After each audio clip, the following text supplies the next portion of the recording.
Hello and welcome back to On the Grid Podcast, Season 4. We are back with a bumper episode for you all. We are going to be, first of all, reviewing our Japanese Grand Prix predictions, looking at the Chinese Grand Prix, and then looking ahead to Miami this weekend. Join with me, as ever, is Adrian Kisa. How are you today, sir? It's not the first time that I've been served. I've been served a couple of times over the last few weeks, so it's nice for you to say that. But yeah, I'm good. I mean, I won't say that we've been slacking a little bit. We've had very busy schedules. So it's only fair that we kind of had a bit of a time off and we deliver a bit of a bumper episode. But like Ethan says, Japanese Grand Prix review, in predictions, Chinese Grand Prix review, and look ahead to Miami. I mean, not many of you will see or know my beloved Stags have got promoted. So the football season is over. Full focus, full throttle ahead to the F1 season.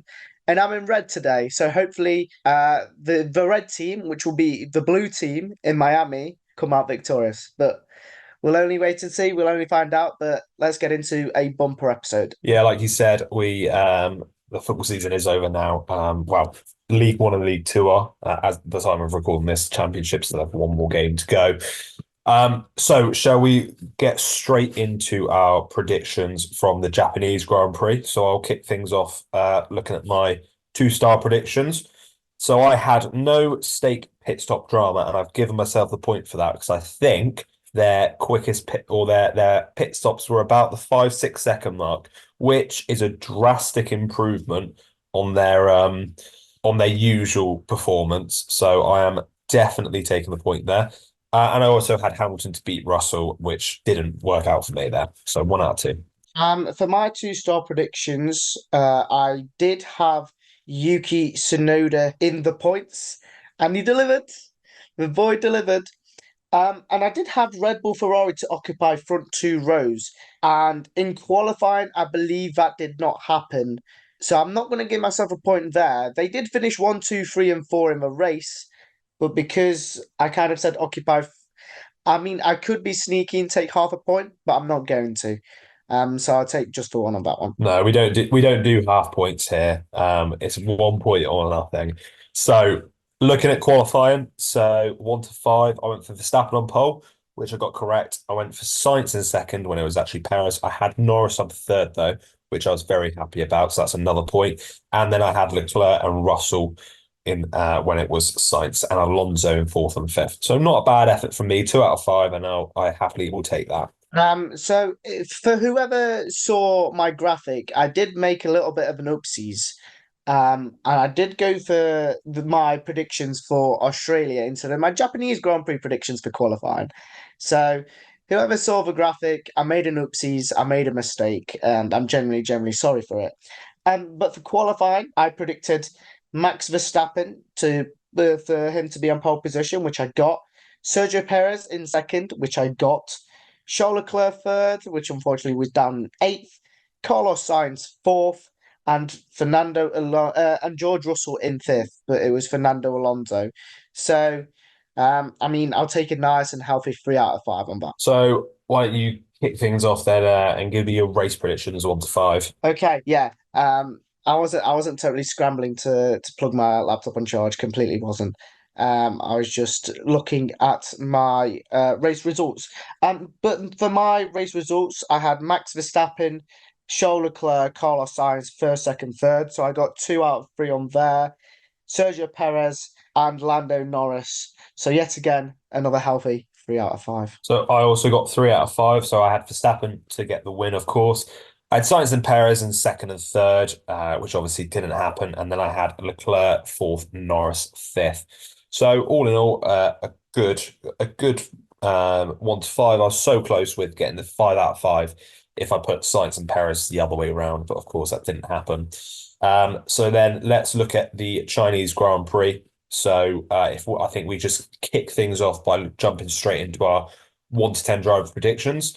So let's start with Max Verstappen. And I don't think much is needed here. I've gone for a 10 out of 10. You've gone for a 10 out of 10. I've been a little less yeah, let's say I've not gone with a 10 out of 10. I mean, everything bar his sprint shootout qualifying was perfect. But that sprint shootout was very chaotic in the wet, so you can't really say much about it. I've gone for a 9.5 out of 10. It's pretty much perfect, but obviously he was missing that inch in a sprint shootout, so I bumped off half a point to give him a 9.5 out of 10. And next up, Lando Norris. So he had obviously qualified on pole in the sprint, but finished down in sixth, and then qualified for the race in fourth and finished second. Now I've gone for a 9 out of 10, and it would be a 10 out of 10 if it wasn't for that little mistake at the start of that sprint, which I think cost him second place, really. Of course, Verstappen was always going to come through and win the sprint, but I think definitely second place was up for grabs because he probably would have been beaten Hamilton. I think he would have got past later in the race because I think he just should have settled in, accepted that he lost the lead to Hamilton and sort of reset for the rest of the race, where as he tried to hang on as long as he could and ended up losing the car because it was a bit greasy, a bit and not a whole lot of grip. So that's why it's only a 9 out of 10 for me. I've gone with the same rating that I gave Verstappen. I gave Lando Norris a 9.5 out of 10. Again, it was pretty much very, very flawless for Lando throughout the Chinese Grand Prix, apart from that little hiccup in the sprint where he lost 5 positions. But in the race, he was very quality. He was very good. He kind of kept tabs with Max Verstappen during those safety car restarts, especially the second one. And I think did fantastically well to finish on the podium. Like I say, it could have easily been a 10 out of 10, similarly to Verstappen, if he didn't make that mistake in the sprint and finished in the top three. But yeah, I've also gone for a 9.5 out of 10 for Lando Norris. Okay, and on to third place man, Sergio Perez. So he qualified for the sprint down in sixth and finished third. Qualified for the race in second and obviously finished third in the race as well. Now, for Sergio, I've gone for a 7 out of 10. I think it was a decent performance, but I think he really should be beaten Norris. I do think that anytime you don't have that Red Bull isn't 1 and 2, it's a little bit of a disappointing weekend. He didn't have the best sprint qualifying, and Verstappen didn't either. But he was a little bit off the pace. And then in the sprint, he never seemed to be able to challenge. Didn't even get up in second, was held off by Hamilton in a Mercedes, which has been awful this season so far. And then obviously got beaten by Norris and didn't have the pace after passing Leclerc to challenge Norris. So I'm sure Perez will be disappointed, but it's an all right performance. So I've gone 7 now, as I said. Yeah, an all right performance. I mean, you said that he's had an all right performance, but he's finished P3 in the sprint. He's qualified second and he's finished P3 in the race. And you've given him a 7. An all right rating here. I mean, yes, you're expecting Perez to finish uh, right behind Max Verstappen. I've not gone as harsh. I've given him an 8. It's one grade higher, yes, granted. But I don't think he had that bad of a weekend. Yes, he was completely whitewashed by Max Verstappen, and he did not have a pace at all to catch Lando Norris. But I don't think it was a 7 out of 10. I don't think it was a complete mediocre performance. I think he did a capable job. Yes, granted, like I say, was beaten by Lando Norris, but I think Lando Norris was on his day, was absolutely on it, and took the opportunity of a P2 finish with both hands. So I think it's an 8 out of 10. I don't think it's a 7. But I mean, we can only agree to disagree to a 7.5 average for that weekend for for Sergio Perez. So yeah, I've given him an 8. I think you're going a little bit too harsh for Sergio. And I think we've both fallen foul of being a little bit harsh on Sergio Perez, but I think it was still a relatively good weekend for Red Bull nonetheless. Yeah, I think for me, it was the fact that third place on the face of it isn't a bad result, but it's also the distance behind Verstappen he is, who he's been beaten by. I think if you look at sort of the season so far and you look going into the weekend and you say, all right, if he's beaten by one of the Ferraris, yeah, maybe it would be an 8 out of 10. But the fact in the sprint, it was Hamilton in what's been the fourth, arguably fifth quickest car. so far this season. And then by Norris, who had a very, very good race, not taking that away from him. But realistically, I think Sergio should be beating him. So like you said, I think we'll have to agree to disagree on that one. And let's move on to Charles Leclerc, who qualified for the sprint in seventh and finished fourth. Qualified for the race in sixth and finished fourth as well. That's an 8 out of 10 for me. I think it was a good performance. Nothing spectacular, not like the drives we've seen before from Charles Leclerc, but it was a solid result. It's a decent effort. I can't really say too much more about it. He held off Perez for a large portion of that race after the safety car period, but couldn't hang on to the podium place. Only finished a few seconds behind him though. But for what was encouraging for Leclerc, he was quicker than his teammate all weekend, really. So that's I don't think that's something we can really say too much so far this season. So it was a good effort for Charles Leclerc. So 8 out of 10. Yeah, I'll agree on an 8 out of 10 for Charles Leclerc. I mean, the performance from Charles Leclerc, like you say, wasn't one of them wow moments where he's finished on the podium, he's beating Sergio Perez, he's beating his teammate. I mean, let's not forget they had a bit of a good old argy bargy in the sprint, and Charles Leclerc even when he spoke in the interview pen, he talked about how aggressive Carlos Sainz was, and obviously Carlos Sainz is putting his name in the shop window. He doesn't care about the team. Let's be realistic. It's all about Team Carlos at the moment. Um, but yeah, it's one of them performances where it's been a consistent drive in a consistent car. I mean, I think Charles Leclerc, if I stand corrected, is the only driver this season to finish in the top four in every single race so far. So if you when we were talking about consistency last season about Carlos Sainz, is Charles Leclerc finally getting that consistency into his repertoire and kind of using it into his armory? Because you can't go against the stats. He's been consistent. He's been finishing inside the top four, and he's just been collecting as many points as possible on his way to helping Ferrari and himself in the championship. So yeah, it's another consistent drive, another good performance, and another solid 8 out of 10. Yeah, he is the only person to finish in the top four. I would argue that Verstappen would have done if he hadn't had that retirement in Australia, which is obviously something he couldn't control. But yeah, only driver to finish in the top four. But if you count top five, then you've got Perez and Sainz, who also falls into that category. I think Charles Leclerc has had a bit of a quieter start to the season, shall we say. I think he's been overshadowed a little bit by Carlos Sainz, who deservedly so has got all of the plaudits. This was the first race that he didn't finish off the podium, which is a nice little segue into Carlos Sainz. 7 out of 10 for me. I've got to give the edge to Charles Leclerc. But it was still a good performance. He done what was necessary. And I think the strategy from Ferrari for Sainz was a little bit strange, if I'm remembering correctly. I don't particularly know why they decided to keep him out for so long. It gave him a lot of work to do. But, he got back up into fifth. I just think today, or for China, that was about as good as they could ask for, because I think that McLaren was just too quick for them. I think McLaren was the second quickest car in China. And the fact they're walking away with a fourth and fifth in the race isn't bad going. So I think they've probably maximised their result there. I don't think they'd be too displeased. But obviously for Sainz, it would be disappointing to be beaten out by his teammate. Yeah, couldn't agree more with you. I've also gone with a 7 out of 10. In the sprint shootout, obviously it looked a bit promising with Carlos qualifying fifth and Charles it down in seventh. But I mean, as the weekend progressed, it was clear to see that Charles had that slight edge over Carlos throughout the rest of the weekend.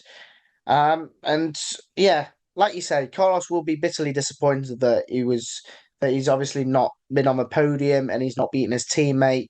But again, it's as much as they could have gotten, and it's as much as they could have asked for, because a fourth and fifth place finish isn't too bad. Thinking about the rival teams, only Lando Norris for McLaren finished up in second, and then you have Oscar Piastri all the way down in eighth, I believe, or ninth, sorry.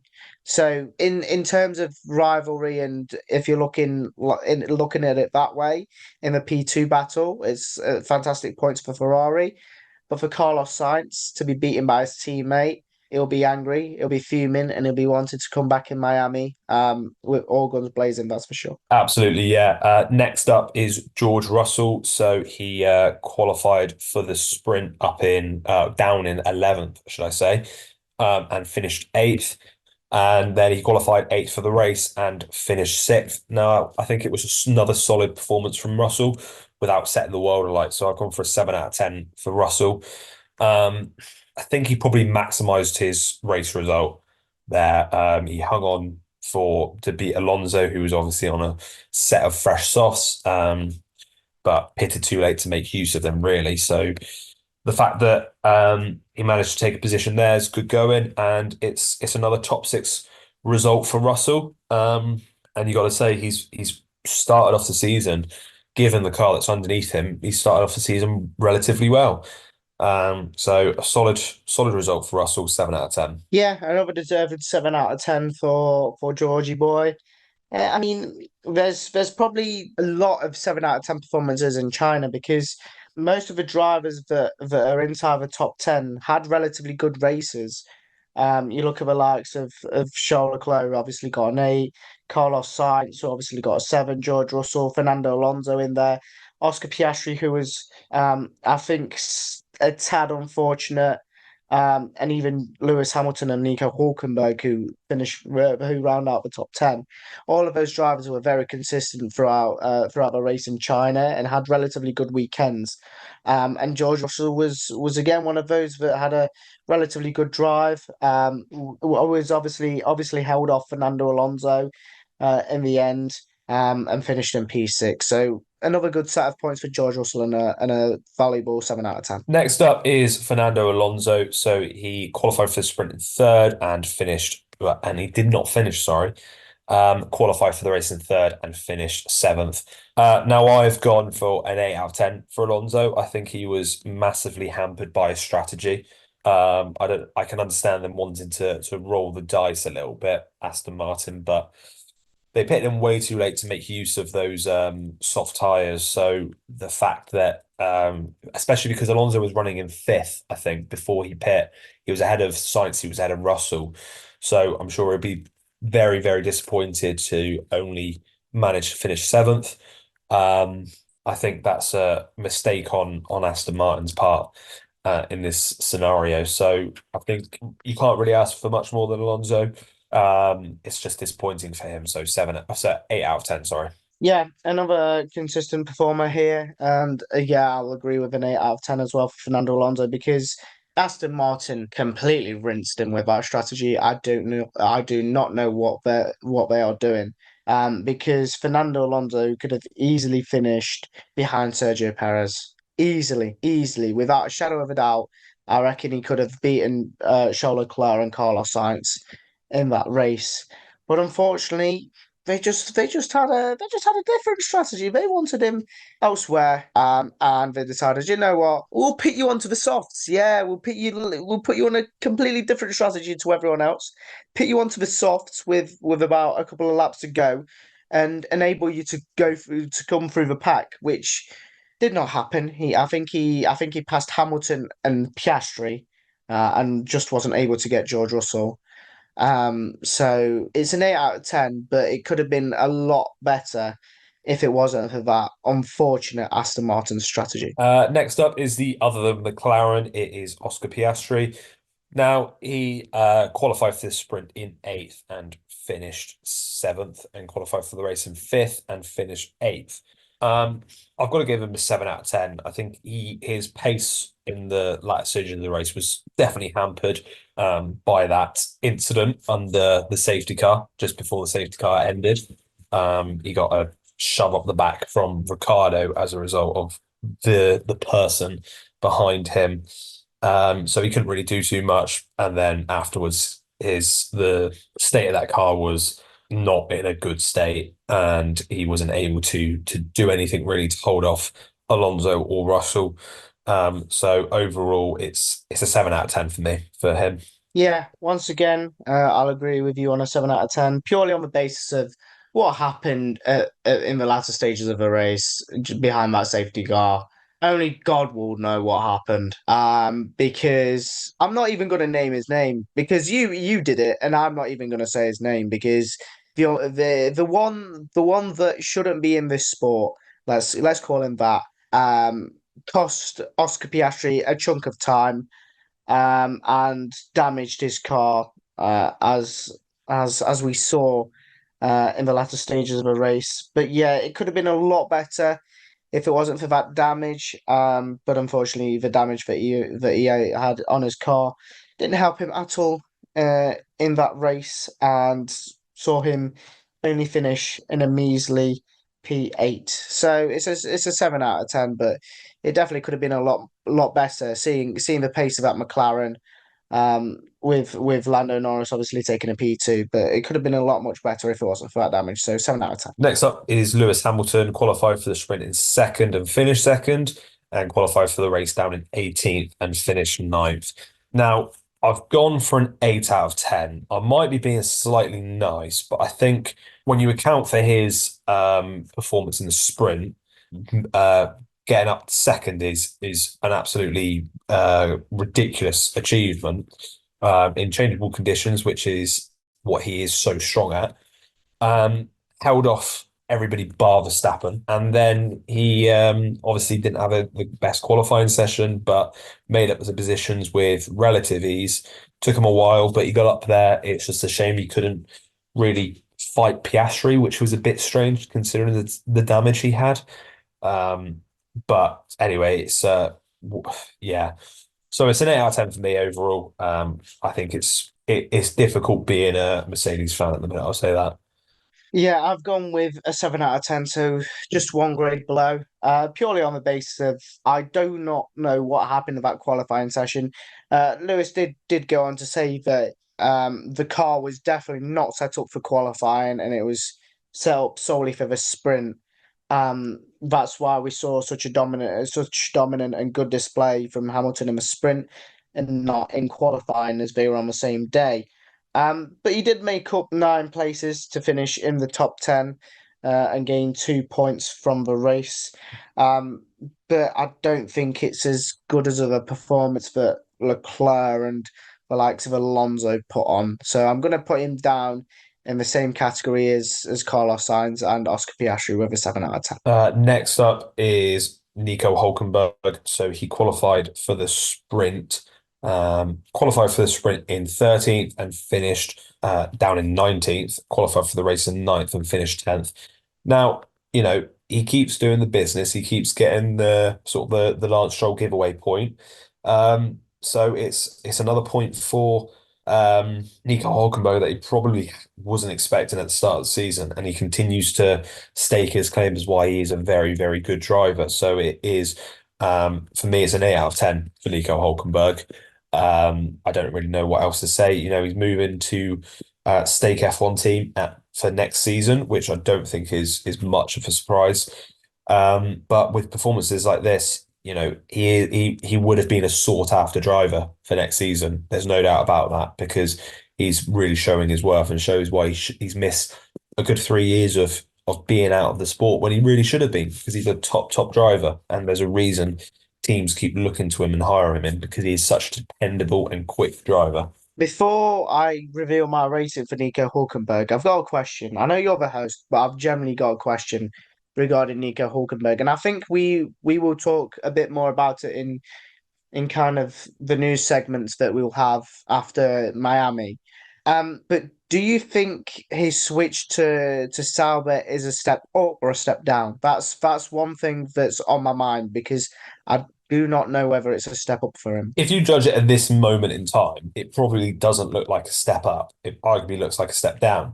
But I think what you can't underestimate is the power that Audi have coming in 2026. So Nico Hulkenberg has that year to bed into the team. Just little things like getting to know the engineers, working on the setup, what the car characteristics are, all of these little things that probably go under the radar that are important, and the relationships you get with your engineers and your pit crew and all of that.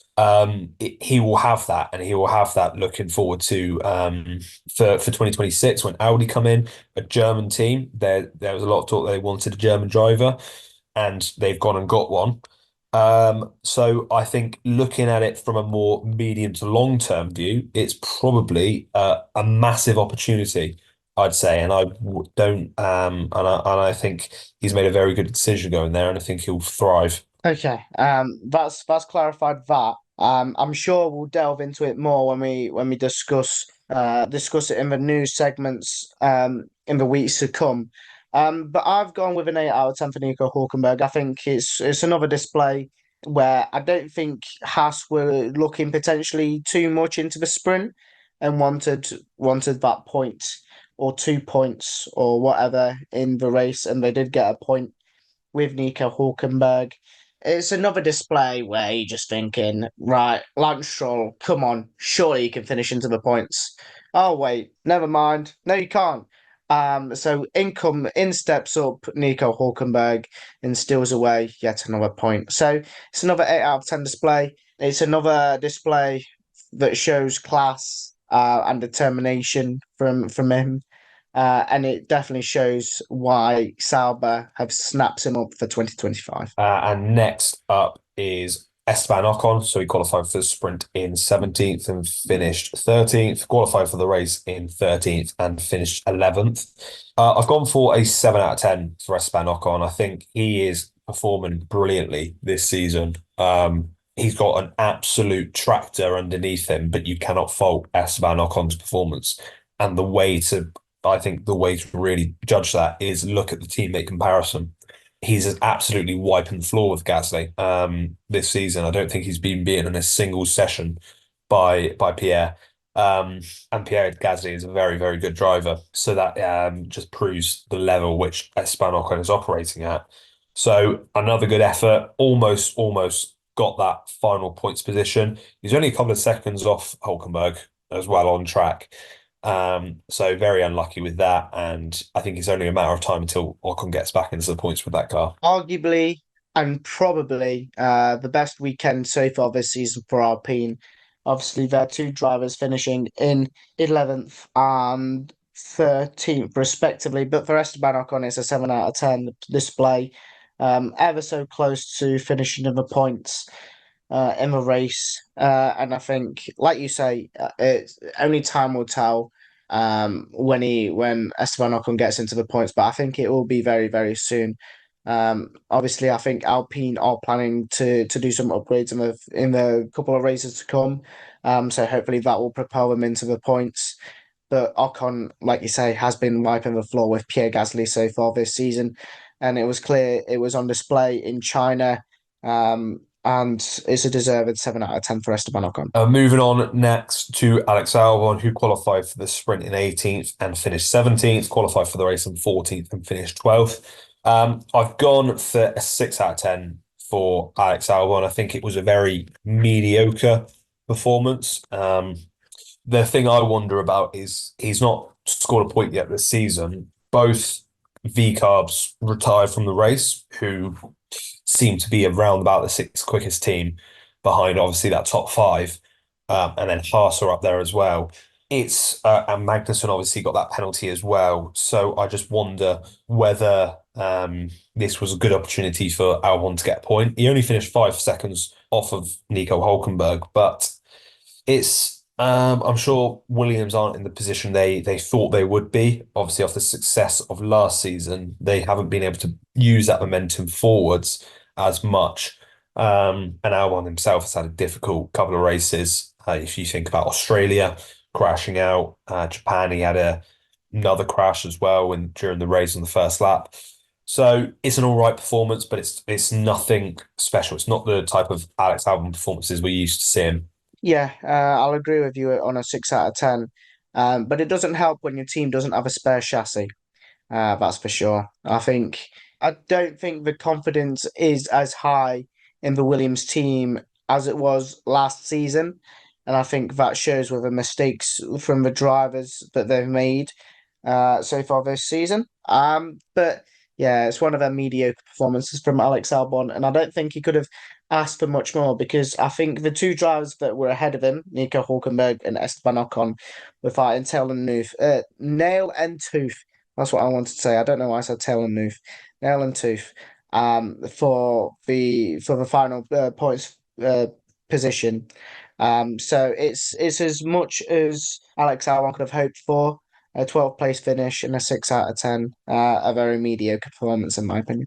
Moving on now to Pierre Gasly, qualified 16th in the sprint and finished 15th. Qualified for the race down in 15th and finished 13th. Now, I think everything I really said about Esteban Ocon is applicable here in terms of having an absolute dog of a car to contend with. I think it's an okay performance from Gasly, so I've gone for a 5 out of 10. Don't think it's anything special. It's not to the level of Ocon, let's say that. So it's a 5 out of 10, and I'm sure there'll be a few talks for Pierre Gasly moving forward to next season, and he'll be definitely questioning his Alpine future if they can't find a fix for whatever issue they've got. Because he joined Alpine when they finished fourth in the or the Constructors' Championship, and were looking forward to close the gap to the top three. And instead, they've fallen back. They fell back to sixth last season, and now they fell back to right at the back of the field. So difficult times for Alpine. 5 out of 10 for Pierre Gasly. The only funny thing is about Pierre Gasly's move to Alpine is he's already getting memed about it. And when you're starting to get memed about a move to a team, you know that something is certainly not right. And with that being said, it definitely is not right at Alpine. Nothing's right at Alpine so far. I mean, Esteban Ocon was on the brink of points, but he didn't gain any points. And Pierre Gasly finishing down where he did in 13th is not going to bring him any more confidence. Then again, they've got an absolute tractor of a car beneath them, and I don't think they can do much more than finish 11th and 13th. I've gone with a 6 out of 10. I think yet again, I think it's a much improved performance. But then again, Esteban Ocon did wipe the floor with him. And yeah, I think both Alpine drivers will gain a little bit of confidence from China. But they've seriously just got to put their heads down and just got to keep on going. So yeah, 6 out of 10 from me. Next up is Guan Yu Zhou, obviously the home hero. He qualified for the sprint in 10th and finished 9th. Qualified 16th and finished 14th in the race. Now, I don't know whether it was the fact that, this was the first Chinese Grand Prix in 5 years. Guan Yu Zhou's been in sport 3 years now, and he's not raced in China, having thought that the last 2 seasons he would have. But it felt a little bit. There was a lot there for Zhou, and there was a lot of emotion, obviously, when he parked up. He parked up on the pit straight, went and welcomed all the home fans. I just wonder whether he knows this is his only time driving in front of his home fans, and that's why he's sort of taken it in, wanted to make the most of it. Because he's been out qualified 5-0 with Valtteri Bottas, who obviously is not at the peak of his powers. And again, Bottas looked like he could be challenging for points, and until his car failure, and he's finished way off it. So I've gone for a 6 out of 10 for Zhou, though. So I thought it was an all right performance, especially in the sprint. It's a shame that there's only 8 places that they give points out to, because obviously he's down in 9th, and you had of the top 5 teams to even get up to 9th is a difficult enough achievement, let alone get into the top 8. So that's where Zhou's unfortunately missed out. But 6 out of 10, all right, but he's been beaten by his teammate and well beaten. We say well beaten. Valtteri Bottas did retire from the race. So I'm guessing you mean just in qualifying and in terms of overall racing. But I've also got the 6 out of 10 for Guan Yu Zhou. Unfortunate to miss out on a point in the sprint. And I think, yeah, like you say, he kind of just took it in and took the emotions out at the end of a race. And I think it kind of tells that I think it could possibly be his one and only Chinese Grand Prix. So I've settled with a 6 out of 10 because it was just an emotional drive for a Chinese driver who was looking to do something at his home race. But 6 out of 10 from me. Moving on now to Valtteri Bottas, and the reason I say I think Valtteri Bottas is wiped forward him because I don't know what more Valtteri Bottas could have done. I've given him a 9 out of 10 because I think he would have got 10th place if it wasn't for an engine retirement, which was not his fault at all.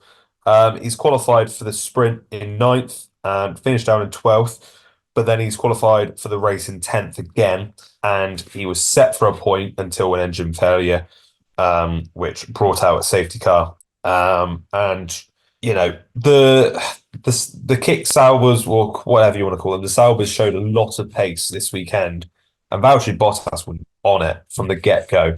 So I was very impressed with him all weekend, and if he continues to show performances like that, then I'm sure some teams will be interested in his services for next year. There's only the one seat now at Sauber for 2025, but it was a great performance and it was vintage Bottas, I think it is. So you're telling me you don't think the drivers behind him would have passed him? No, Really? no, I don't think they would have. I think Bottas would have finished 10th. What did you give him? What rating? 9 out of 10. It was an engine failure. It's not his fault. Okay, I'll settle with it. I'll settle with an 8, so he can even it out to an 8.5. But I don't think I can go as high as 9 out of 10. Like for example, we've given Max Verstappen a 9 and a 9.5, and I've given Lando Norris pretty much the same. So I don't think I can go as high. I think when you compare sort of the where the car is to where they finished, I think Bottas' performance is right up there, and he's beaten his teammate up until obviously the safety car and his engine retirement. But I think he's well beating his teammate all season so far. If you look in qualifying, so I think the Zhou Guan Yu situation is out the way purely on the basis of I think Zhou Guan Yu was driving with a lot of emotion during the Chinese Grand Prix, and I think that kind of led him to finish where he did. But yeah, I think I'll go with an 8, so we can go with an 8.5 out of 10 for Valtteri Bottas because I won't deny it was a good performance. Don't get me wrong, it was a good performance.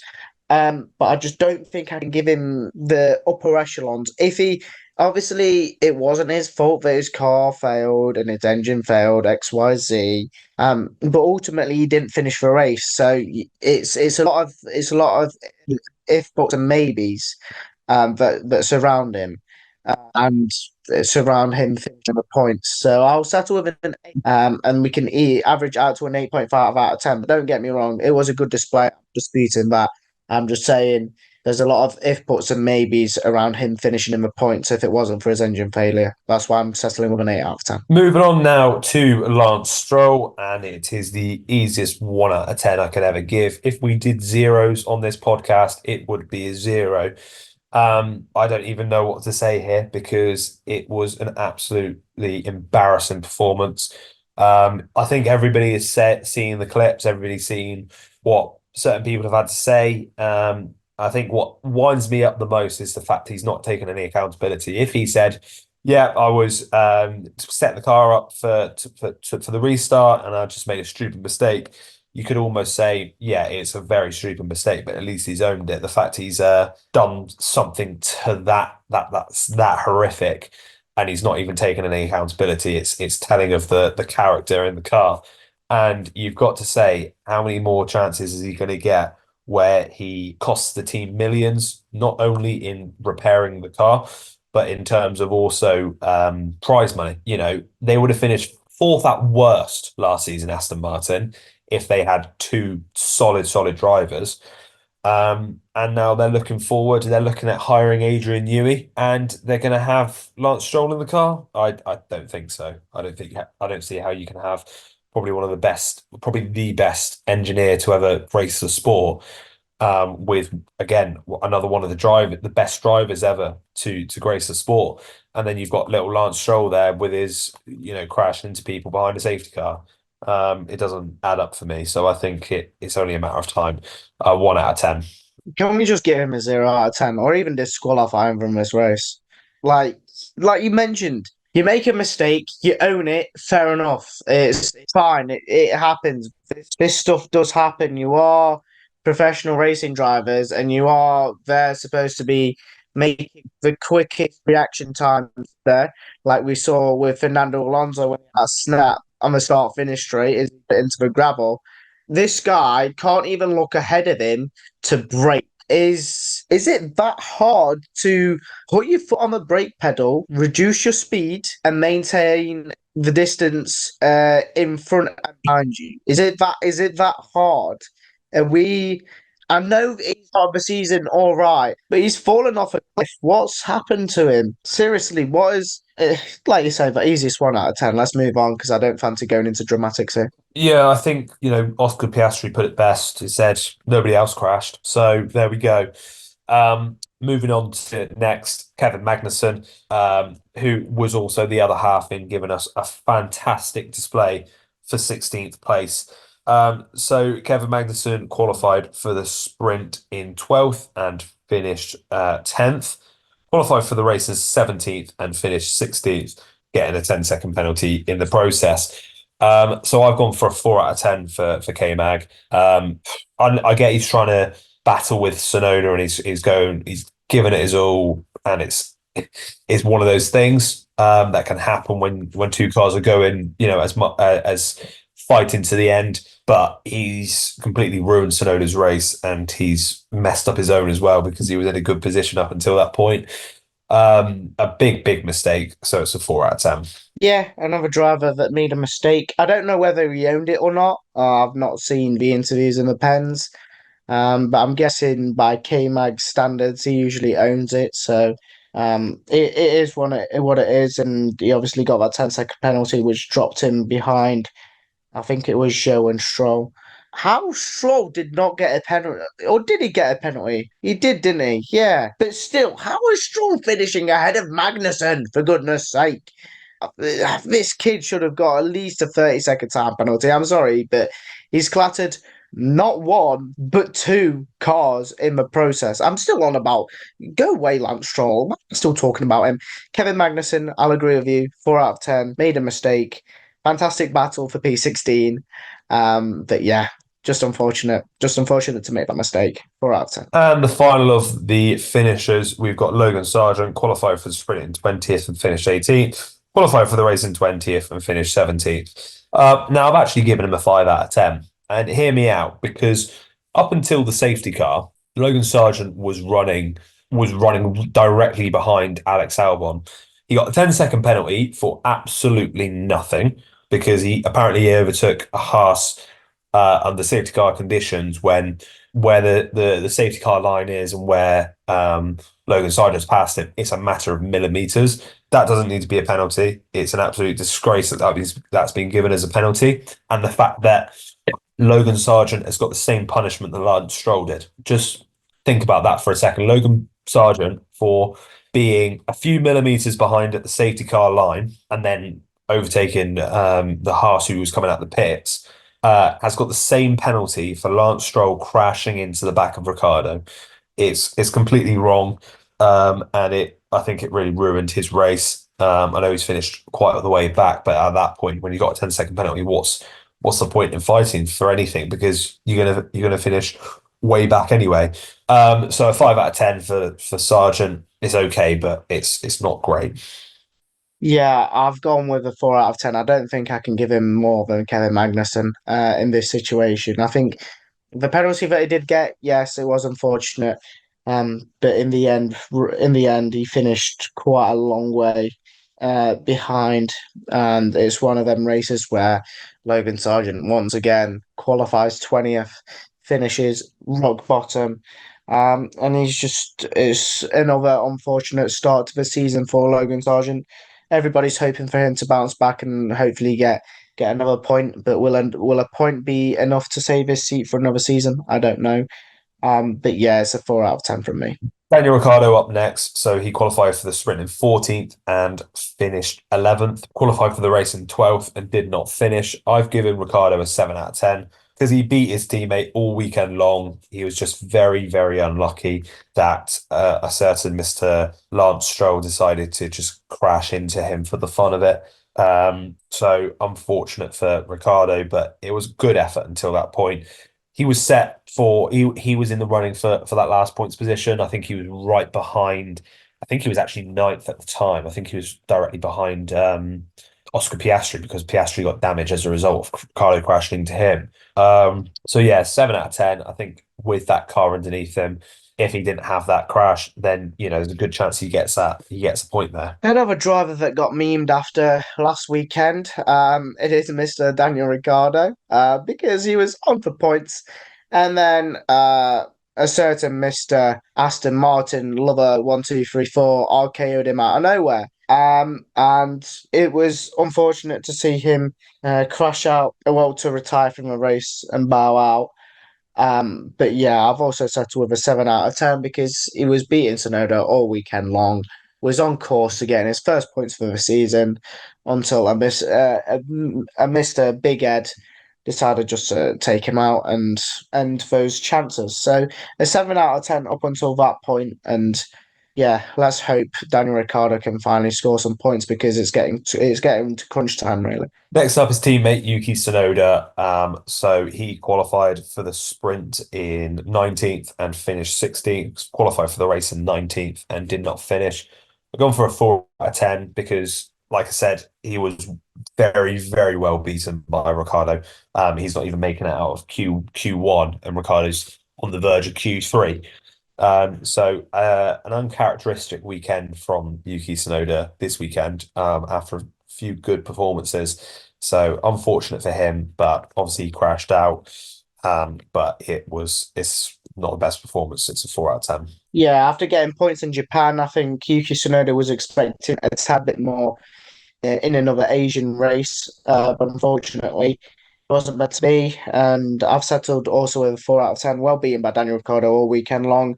And it's just one of them weekends where it just wasn't meant to be, taken out by obviously Kevin Magnussen, and had to retire from the race. But yeah, I don't think I have anything else to add regarding Yuki Tsunoda. Just one of them unfortunate weekends and a 4 out of 10. And that is now it for our 1 to 10 driver ratings for the Chinese Grand Prix. We will move on now to our predictions for the Chinese Grand Prix. So my star predictions, I had 3 plus DNS and Alex Albon points. So again, 50-50, not bad going at all. I actually did not have any star predictions. I completely forgot about my star predictions, so I'll let you off on that one. And I'll start with my sprint shootout and sprint. Because I'm an absolute wally and I forgot those two star predictions. So the sprint shootout, I had Max Verstappen, Charles Leclerc, Carlos Sainz, Sergio Perez, and Lando Norris. 1, 2, 3, 4, 5. None of them came through as it was such a chaotic sprint shootout. And in the sprint, I only got Max Verstappen, who finished first, with Carlos Sainz, Charles Leclerc, Sergio Perez, and Lando Norris second, third, fourth, and fifth. But it was actually Hamilton, Perez, Leclerc, and Sainz. So realistically, I had three of the drivers there, but unfortunately, all in the wrong places. So I had Charles Leclerc on pole ahead of Max Verstappen. So I got it right that Verstappen wouldn't get pole, but I got the wrong guy. And then I had Sainz, Alonso, Norris, third, fourth, fifth. So again, a big fat 0 for me. Moving on to my sprint race, I got Verstappen correct as well. Then I had Leclerc, Sainz, Alonso, Norris. So I only had Leclerc and Sainz, but they were fourth and fifth instead of second and third. So yeah, not the greatest sprint results for me. Moving on to actual qualifying. So I had Verstappen on pole, and then I had Sainz, Leclerc, Alonso, and Perez. So Alonso, I almost had him there. I knew he would have put in a good performance, but not to be with the others. So 1 out of 5 there. And for the race, got 2 out of 5. I got Verstappen correct in first, and Leclerc correct in fourth. I had Perez and Sainz second and third, when of course Perez finished third, not second. And then I had Norris down in fifth.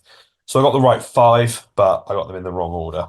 And yeah, I pretty much had the same as you. So I had Max Verstappen to qualify on pole, which he did. I had Leclerc, Sainz, Perez, Alonso, second, third, fourth, and fifth. And then in the race, I predicted Max Verstappen and Sergio Perez correctly in 1 and 3.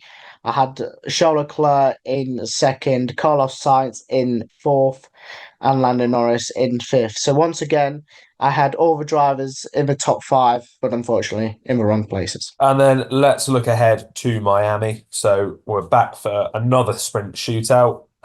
So do you want to kick things off by giving me your two-star predictions? Yes, I actually will. So for my two-star predictions, I've gone with Daniel Ricciardo points.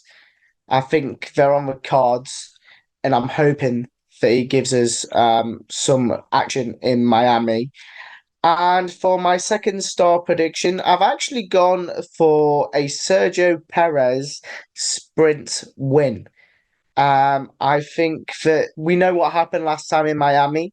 Sergio Perez was the dominant out of the two, and I think this will be the case in the sprint. I don't think it throughout the race. I don't think it'll be on at all. But yeah, in the sprint, I think Sergio Perez will have Max Verstappen. So for my two-star predictions, I'm going for a red flag during either the sprint race or actual race. What? Why are you shaking your head? Think it's boring. I think I think red flags. It's like you when you say safety cars in a What? race that in history has quite a few safety cars. There's a little bit of Well, cheating no, here. because it's not. When was the last time we had a red flag? I don't think. I think it was. I'm joking. See, fishing Oh again. well, here we go. You went for Daniel Ricciardo points, and he's in one of a very quick car, isn't he? When did he finish in the points? Come on, when's the last time he finished in the points? Well, his teammates finishing the points how many times this season? His teammate, not him. Well, it says enough about the car, doesn't it? So anyway, so I've gone for a red flag because I don't think we've actually had one this season. And I've also gone for Alpine to score a point. I don't know which one's going to score a point. I would imagine it would be Esteban Ocon if I had to guess, but I think it is about time that they scored a point. So then moving on to my sprint predictions. So I've gone Verstappen, Sainz, Leclerc, sorry, in third, Alonso and Norris fourth and fifth. And then I've gone for the same top five for the sprint race, but Leclerc and Sainz switch. So Verstappen, Leclerc, Sainz, Alonso, Norris. Sorry, I was just taking my time, just doing the last corrections for qualifying. For quali, I have gone with obviously the speed demon. There's Max Verstappen. Wait. What are we on about? Are we doing? Have we done? Wait. What am I doing? Rewind. It's sprint shootout that we're doing, right? Yeah. Silly me, idiot. Brad, I hope you cut this out. I'm being a twit. Okay. Just sprint shootout, correct? Yes. Okay. And race. Max Verstappen. And I'm a sprint race. Okay. Sprint shootout, Max Verstappen pole position, Sergio Perez second, Charles Leclerc third, Lando Norris fourth, Carlos Sainz fifth. In the sprint, Sergio Perez, Max Verstappen, Lando Norris, Charles Leclerc, Carlos Sainz. Done. Sorted. And then on to the actual qualifying race. So I've gone for Verstappen, Leclerc, Norris, Alonso, Sainz for the top five. And then in the actual race itself, I've gone Verstappen, Perez, Leclerc, Sainz, and Norris. And now I can actually talk about the qualifying of the race. I was too mesmerized about fiddling with my qualifying predictions. Max Verstappen pole position with Charles Leclerc and Carlos Sainz in 2 and 3. Sergio Perez in fourth, Lando Norris in fifth. And ahead of a race, I think Max Verstappen's going to storm away with it once again and finish in first. Carlos Sainz in second, with Sergio Perez rounding off the podium. Charles Leclerc in fourth, and George Russell in fifth. And that is all we've got for this episode of On the Grid podcast. Thank you all for listening, and we will be back next week reviewing the our predictions and reviewing the race in general. Thank you all for listening, and see you in the next one. Goodbye.